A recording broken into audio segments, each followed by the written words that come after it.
regionales en el periodo 2018-2022, procesos y etapas de instalación de las nuevas competencias y jefatura regional, gobernadores regionales. Don Diego Portales le damos la bienvenida de la Fundación Chile Descentralizado. Tranquilo. Vale. ¿Se escucha bien? Ya. Buenos días. No sé si se escucha bien. No, pero por favor. ¿Está para acá? Ahora. Buenos días. Tengo la voz media afectada, así que necesitamos un micrófono. Bueno, lo primero es darle las gracias a Gaby por la invitación, por la oportunidad de estar acá hoy día representando al Subsecretario de Desarrollo Regional. Como decía María Angélica, está junto con nuestro intendente de la región de Valparaíso en un cometido en Isla de Pascua, donde también tenemos desafíos súper importantes. En general, las regiones, durante estos meses no hemos parado de visitar regiones, comunas, tratando de capacitar a la mayor cantidad de gente posible en las repercusiones y la implicancia de esta ley que hoy día enfrentamos. Así que muchas gracias por la posibilidad de estar acá. Ojalá que esto abra un espacio de discusión donde puedan hacer la mayor cantidad de preguntas, porque este proceso, una de las complejidades más grandes que tiene, es la incertidumbre que se genera a partir de la promulgación de la ley de fortalecimiento de la regionalización, de qué va a significar eso no solamente en el rol del gobierno regional, de los funcionarios del gobierno regional, sino también el rol que hoy día tienen los consejeros regionales y otros, desde el rol del Estado central, cuál va a ser el rol que va a jugar en coordinación con estos gobiernos regionales, con autoridades electas. Entonces genera un marco de incertidumbre que nosotros esperamos en esta presentación también tratar de apuntar a ir resolviendo algunas dudas. Y eso es un poco el propósito que tenemos acá. Transmitirles, como les decía antes, un afectuoso saludo de nuestro subsecretario. Nosotros hemos tenido una estrecha relación con FENAFCORE desde por lo menos marzo de este año, así también con ANCORE. Yo lamento que no esté Marcelo acá, pero está presente en su representación de los consejeros regionales. Hemos tenido importantes instancias de discusión y de participación con estas dos asociaciones en virtud de incorporarlos en todas aquellas materias que sea de decisión durante los próximos meses, principalmente en la implementación de la ley. Porque creemos que este trabajo lo tenemos que realizar y tenemos la convicción más profunda que este trabajo lo tenemos que realizar entre todos. Es tan profunda la transformación del modelo de sociedad y de Estado que propende esta nueva ley a partir de los gobiernos regionales y cómo cambia la orgánica de los gobiernos regionales, que nosotros estamos convencidos de que esto también significa el poner a prueba un poco la madurez del Estado en términos de las profundas transformaciones que se pueden hacer en él. Y eso es lo que hemos estado haciendo en todas las capacitaciones, un poco tratando de aunar criterios en relación a cuáles son las oportunidades que existen a partir de la nueva ley y cuáles son los desafíos que también se presentan a través de la nueva ley, ¿ya? Por eso también aprovecho de saludar a los amigos acá de Chile Descentralizado que nos han colaborado bastante en esta misión. Cuando Percy mencionaba un aspecto que tiene que ver con que el gobierno regional de alguna forma es la casa del ejecutivo hoy día, del intendente, nosotros estamos convencidos que eso tiene que seguir siendo así. Vamos a enfrentar una elección de gobernador regional donde esta casa del intendente va a pasar a ser la casa de un gobernador regional electo. Y probablemente ese gobernador regional puede tener un color político distinto al del gobierno de turno. Y eso hemos tratado de mirarlo desde el punto de vista de la oportunidad, donde el gobierno regional va a seguir siendo esta casa, y nosotros esperamos que así lo sea, que va a estar llamada a coordinar y a aglutinar las acciones del Ejecutivo del nivel central con el gobierno regional local y los desafíos de la región. Tratemos de entender este proceso no como algo en que se contraponen dos colores políticos o dos poderes del Estado, sino en la oportunidad que tenemos de los desafíos de la región, ponerlos al servicio del gobierno regional, evidentemente, pero también al servicio del nivel central, y de cómo va a este proceso visibilizar aquellas problemáticas que tenemos en el nivel regional, las va a poder visibilizar y va a poder propender a que el gobierno y a nivel central haya transformaciones profundas en base a esta realidad regional. Vamos a ir avanzando la presentación. El anterior, por favor. Gracias. Esto es un poco nosotros le hemos llamado la hoja de ruta de nuestra subsecretaría que enfrenta este proceso y que es la Secretaría Ejecutiva de este proceso de descentralización. La ley determina la creación de un comité de ministros para enfrentar el proceso de descentralización, que está compuesto por el ministro del Interior, el ministro de las Empresas, el ministro de Hacienda, y este comité de ministros está sesionando activamente en función de poder establecer cuál es el proceso y cuál es la hoja de ruta de este proceso de descentralización y de fortalecimiento de la regionalización. Aquí es importante que empecemos a hablar también en el lenguaje de dos cosas que yo considero que son bastante importantes. Uno es de eliminar en el lenguaje el paternalismo que existe siempre hacia las regiones. ¿Ya? Aquí no vamos a traspasar competencias para que las regiones puedan hacer algo que ya saben hacer y que probablemente también ya lo están haciendo. Aquí lo que vamos a hacer es traspasar competencias para propender a que los sistemas de administración del Estado sean más eficientes en aquello en que el gobierno regional lo puede hacer mucho mejor que a nivel central. Y en eso tenemos que estar enfocados en el proceso de transferencia de competencia, en identificar qué es aquello que hace mejor la región, qué aquello hace mejor el nivel central y tiene que quedar y pertenecer siempre al nivel central, y qué hace también mejor a nivel local, incluso a nivel municipal, y avanzar en una escala de competencias que nos permita entender de qué manera el territorio va adquiriendo una mejor gobernanza a partir de estas tres estructuras que se escalonan en la decisión y en la gobernanza en los territorios. Nosotros hoy día enfrentamos este proceso y esta hoja de ruta con un poco 5 niveles de decisiones que van a ser sumamente importantes para poder complementar aquello que ya viene determinado en la ley. El primer proceso tiene que ver con la implementación de la ley de fortalecimiento. Y eso no es el desafío, es un mandato legal. Nosotros nos enfrentamos a un desafío a partir de la implementación de la ley. La ley nos obliga, a partir del rol que tiene la Subsecretaría de Desarrollo Regional, a la implementación de esta ley, a la implementación de un montón y una serie de reglamentos para poder llevar a cabo esta ley y de iniciar el proceso de transferencia de competencias en una etapa transitoria. El real proceso de transferencia de competencias se inicia el año 2022 con la elección de gobernador regional instalado y con el cambio de gobierno que establece que durante los 2 primeros años de un determinado gobierno, de un nuevo gobierno, se van a poder transferir competencias a solicitud del gobernador regional. Ese es el primer momento en que realmente se va a iniciar el proceso de traspaso de competencias. Hoy día la ley nos otorga, en estos 4 años, un proceso intermedio con algunos artículos transitorios que permiten la instalación de ciertas competencias a los gobiernos regionales a modo de prueba y de instalación de capacidades para poder enfrentar el proceso que viene.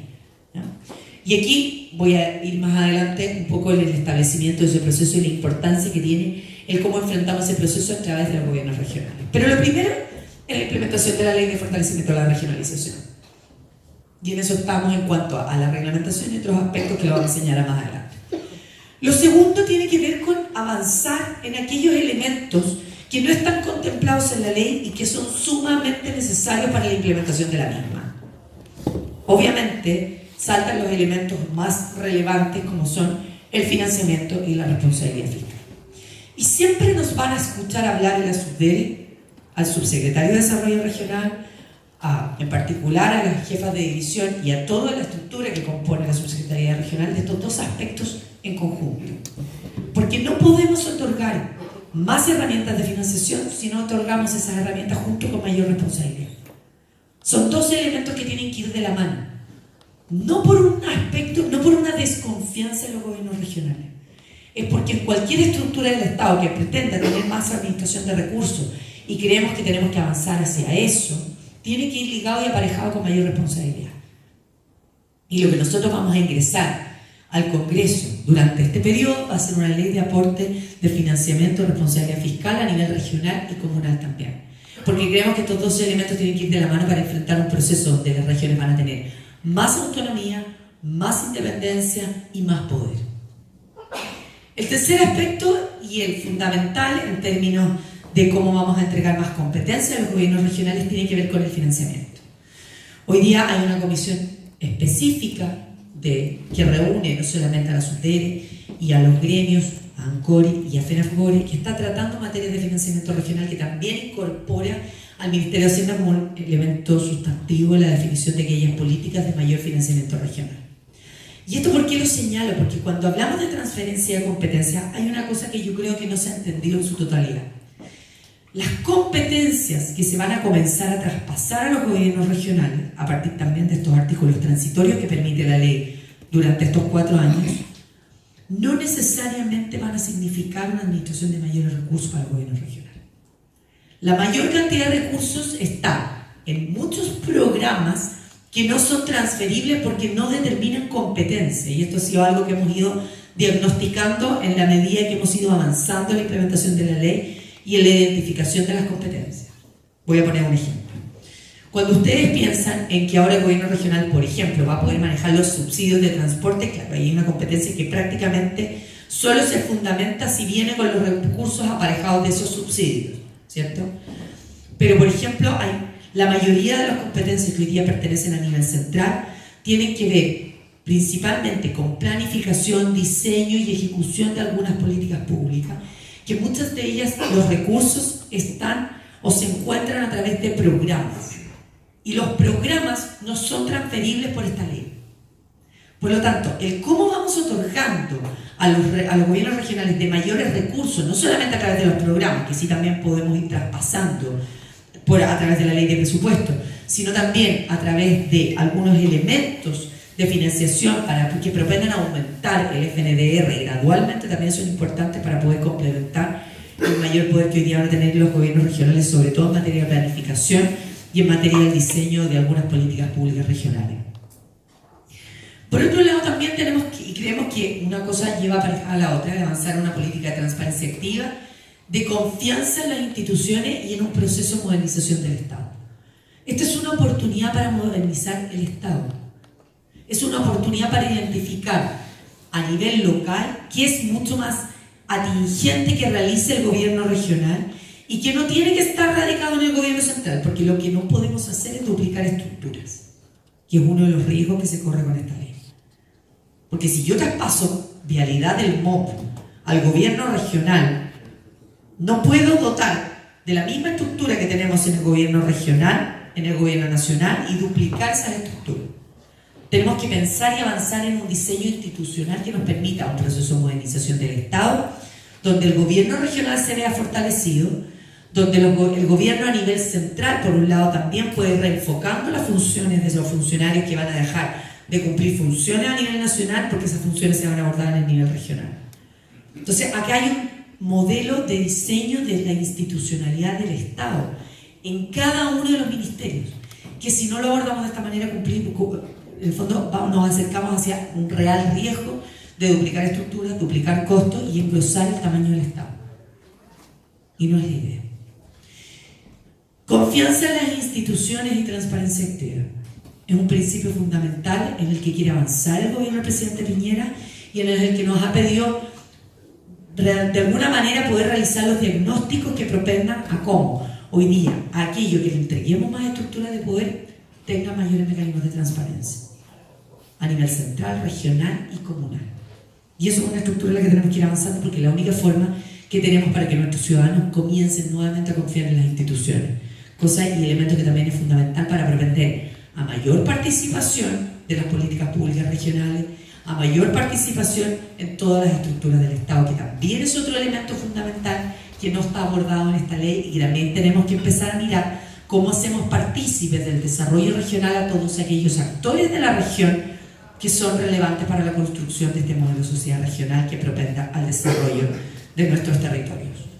Y por último, como quinto elemento, algo que pocas veces se menciona cuando pensamos en regionalización, que es cómo fortalecemos a nuestros municipios, que también es algo que genera muchas confusiones, porque la implementación de esta ley no nos saca de la importancia y la relevancia del fortalecimiento de nuestros municipios, que son articuladores con el territorio, que van a ser súper preponderantes para que nuestros gobiernos regionales también puedan tener políticas públicas más atingentes a la realidad de cada uno de nuestros territorios.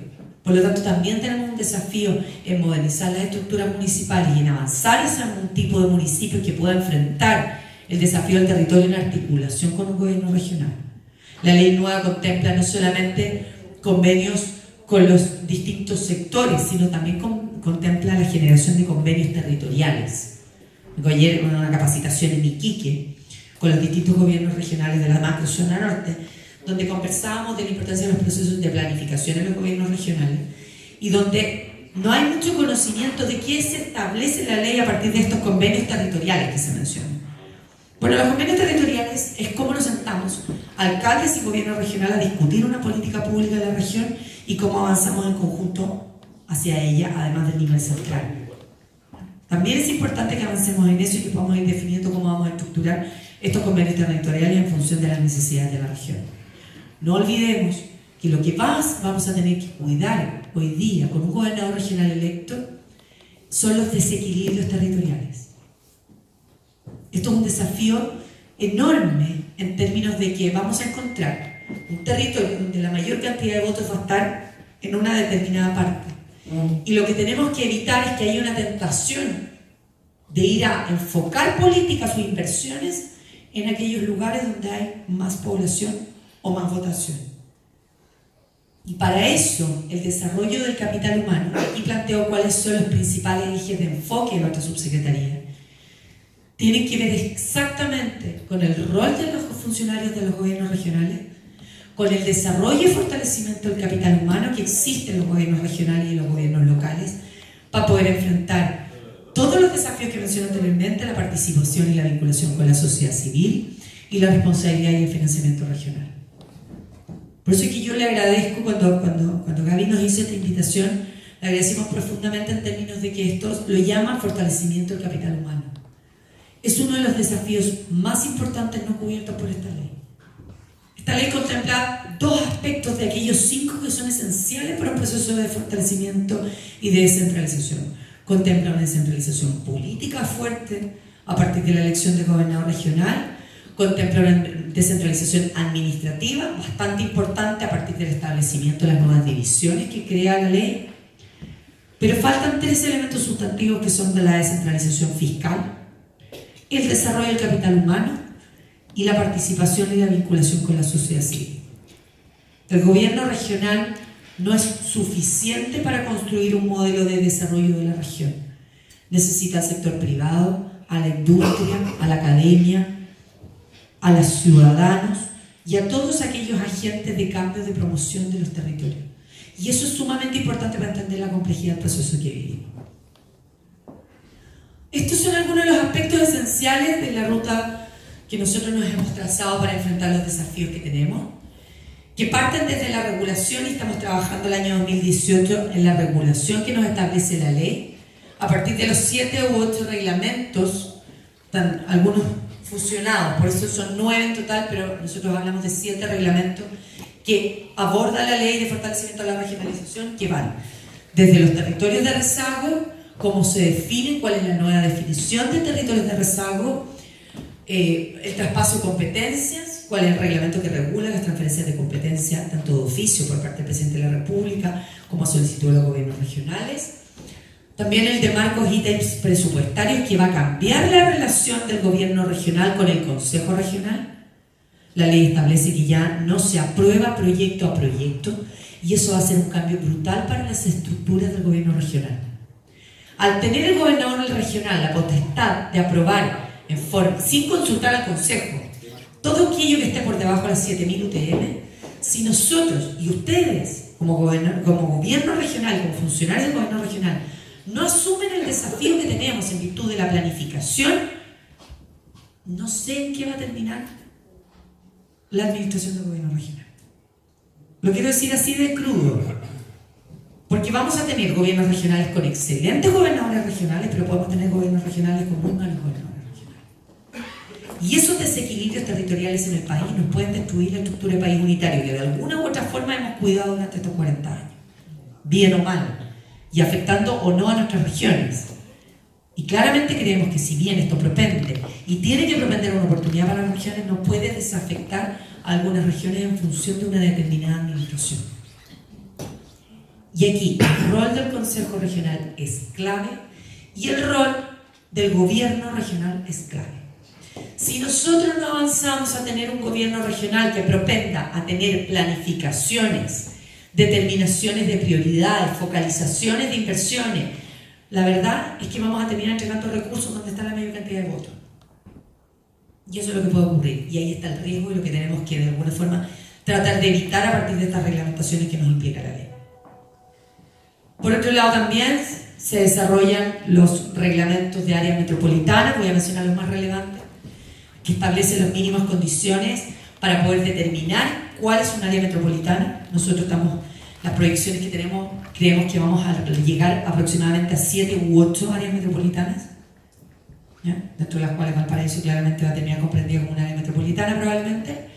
Y el otro reglamento que tiene una complejidad enorme es el reglamento del PROT, que va a facultar a los gobiernos regionales para la realización de su propio PROT.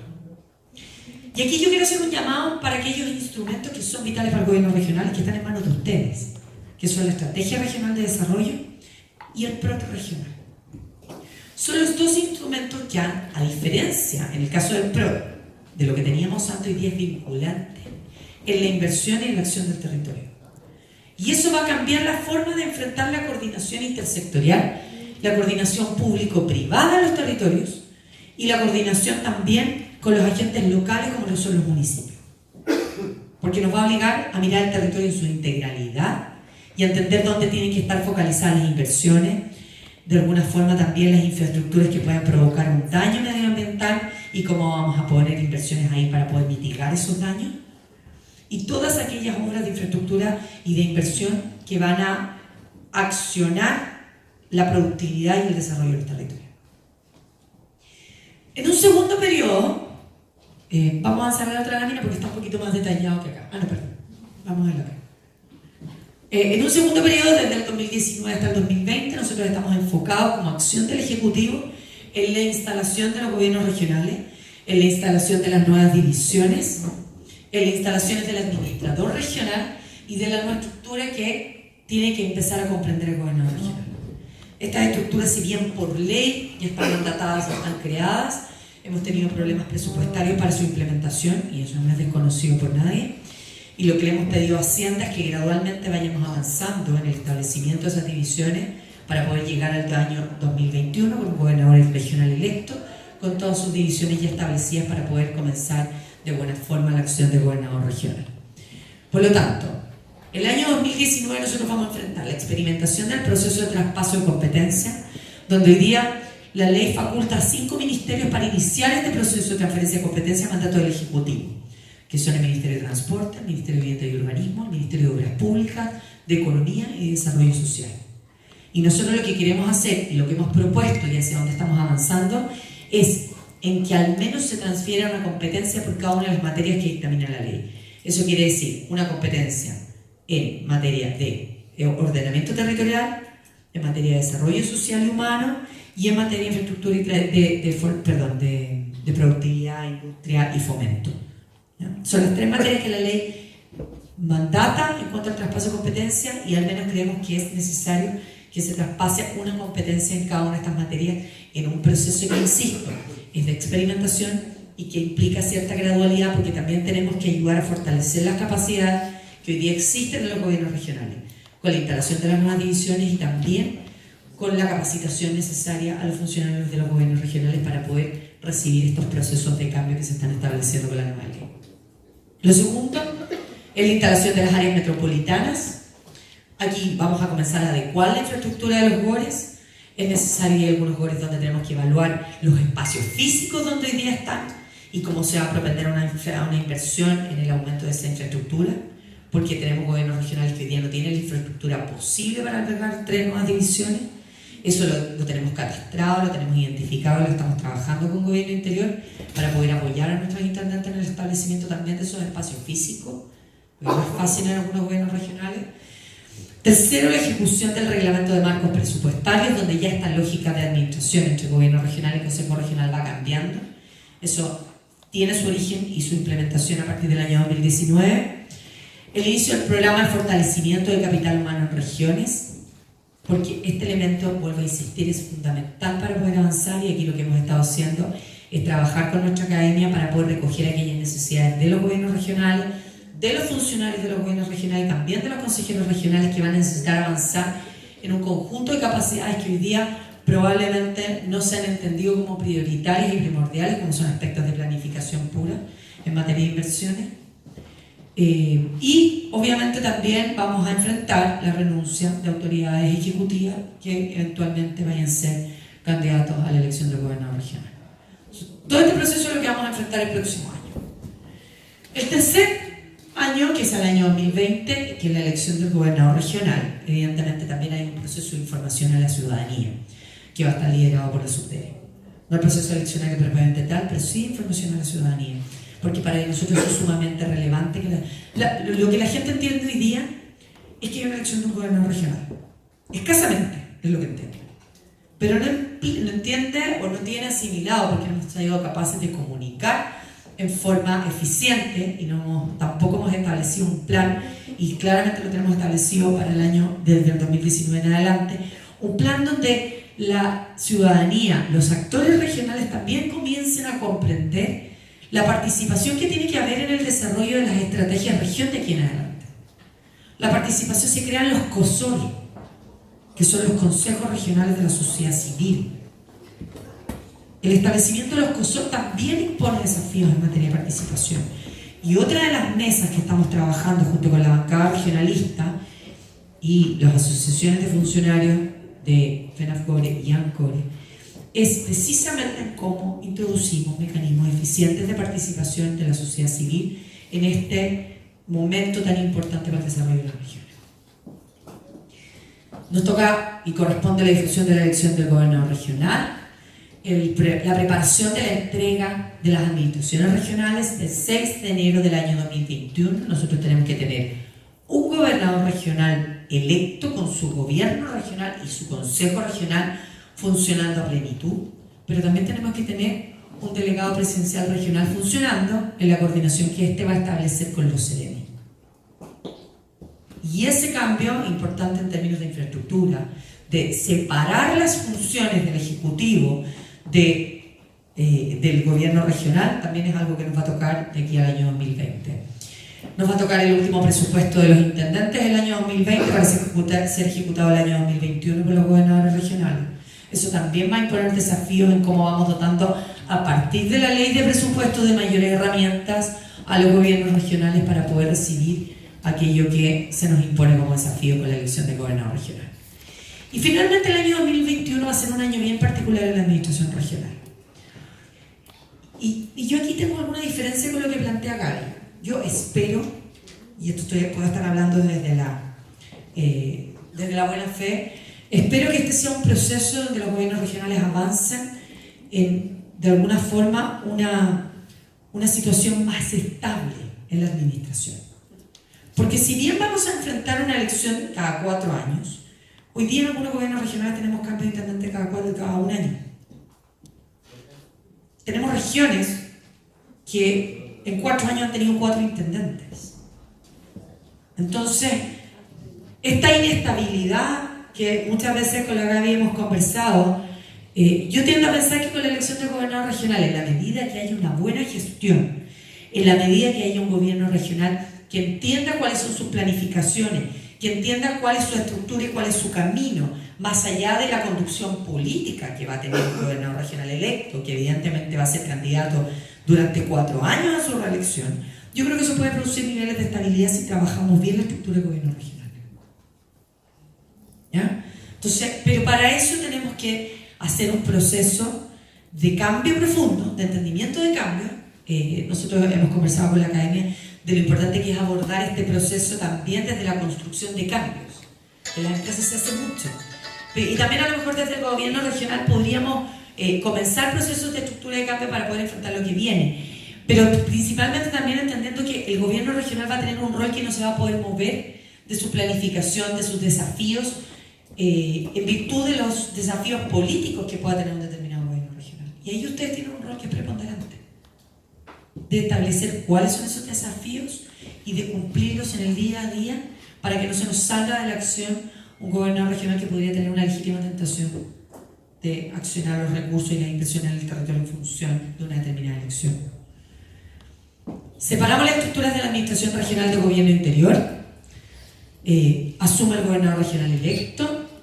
existen ajustes de funcionarios del gobierno regional. Eso va a pasar solamente a nivel de jefes de división, que son los funcionarios de confianza del gobernador regional. Para efectos prácticos, son los 6 jefes de división y el administrador regional, y el resto tenemos que propender a generar una estructura de planta que avance con el curso del gobierno regional y que no esté sometida de alguna forma a los vaivenes normales de estos cambios de administración. Evidentemente también viene la formulación del primer presupuesto y el inicio, el año 2022, del traspaso de competencias formal, como la facultad de ley, a solicitud de los gobiernos regionales. Y ahora sí, un poco en una perspectiva de algunos temas que nos parece importante abordar.